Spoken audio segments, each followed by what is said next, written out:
दोस्तों, एक बार गौतम बुद्ध अपने भिक्षुओं के साथ एक वृक्ष के नीचे बैठ विश्राम कर रहे थे। उस वृक्ष की छांव में बुद्ध अपने भिक्षुओं की जिज्ञासा दूर कर रहे थे।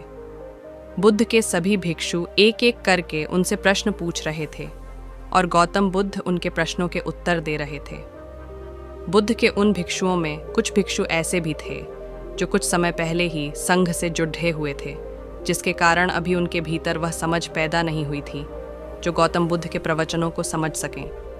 गर्मियों का समय था, सूरज अपने चरम पर था और चारों तरफ धूप ही धूप थी, लेकिन उस वृक्ष के कारण बुद्ध और उनके सभी भिक्षु आराम से छांव में बैठे हुए थे। इतने में ही गौतम बुद्ध के एक भिक्षु की नज़र एक बूढ़े व्यक्ति पर पड़ती है जो उस वृक्ष के पास से ही गुजर रहा था। वह भिक्षु उस बूढ़े व्यक्ति को देखकर अचानक से ही हंसने लगता है। उस बूढ़े व्यक्ति की उम्र बहुत ज़्यादा हो गई थी, जिसके कारण उसकी कमर मुड़ गई थी। उस बूढ़े व्यक्ति के हाथ में एक डंडा था, जिसका सहारा लेकर वो बूढ़ा व्यक्ति अपनी मंजिल तक पहुंचने का प्रयास कर रहा था। उस बूढ़े व्यक्ति का शरीर केवल हड्डियों का ढांचा मात्र था। अपने भिक्षु को हंसते हुए देख बुद्ध उससे कहते हैं कि मेरे प्रिय भिक्षुओं, कृपा कर हंसो मत, क्योंकि जिस व्यक्ति को देखकर तुम अभी हंस रहे हो वो कोई साधारण व्यक्ति नहीं है, बल्कि वह व्यक्ति इसी क्षण तुम्हारे जीवन को रूपांतरित करने की क्षमता रखता है। जो आज तक मैं तुम्हें सिखा नहीं पाया, वह यह बूढ़ा व्यक्ति तुम्हें सिखा रहा है। इसके द्वारा दी गई सीख को बेकार ना करो। बुद्ध की ये बात सुनकर वह भिक्षु बुद्ध से कहता है कि मुझे क्षमा करे बुद्ध, पर मुझे ये समझ नहीं आ रहा है कि जो एक बूढ़ा व्यक्ति जो खुद अपने शरीर और अपनी बीमारियों से लाचार है, वो मुझे क्या सिखा सकता है। फिर बुद्ध उस भिक्षु से कहते हैं कि ये बूढ़ा व्यक्ति तुम्हें तुम्हारा भविष्य दिखा रहा है। जिस बुढ़ापे को और लाचारी को देखकर तुम अभी हंस रहे हो, वो बुढ़ापा और लाचारी तुम्हारे जीवन में भी आने वाली है। वह बूढ़ा व्यक्ति तुमसे कह रहा है कि अभी समय है इस स्वस्थ शरीर का अच्छे कर्म करने के लिए उपयोग करो। अगर तुम्हारा ये स्वस्थ शरीर तुम्हारे हाथ से निकल गया तो फिर से वापस नहीं आएगा, और अभी तुम्हारा ये शरीर सही से काम कर रहा है, जैसे कि तुम्हारे हाथ, पैर, आँख, कान और ये सभी चीज़ें सही से काम कर रही हैं। क्या यह छोटी बात है और क्या तुम इसे मामूली सी बात समझ रहे हो?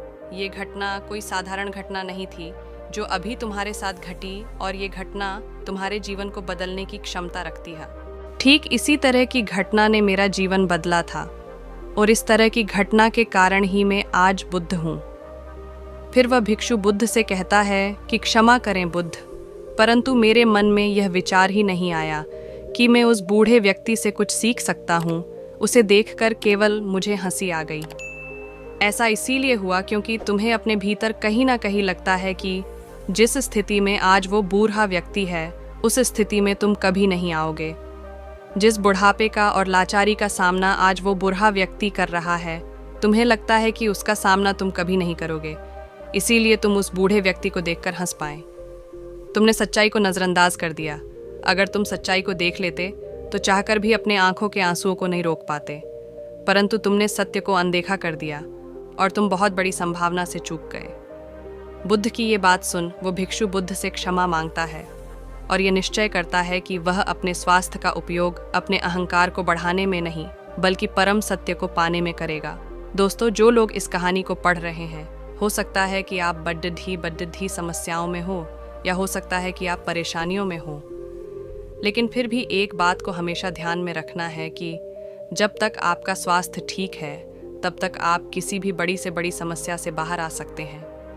दोस्तों, इसीलिए बुद्ध ने कहा है कि हमारा स्वास्थ्य हमारा सबसे बड़ा उपहार है जो हमें इस सृष्टि से मिला हुआ है, इसीलिए इसका उपयोग सही से करें।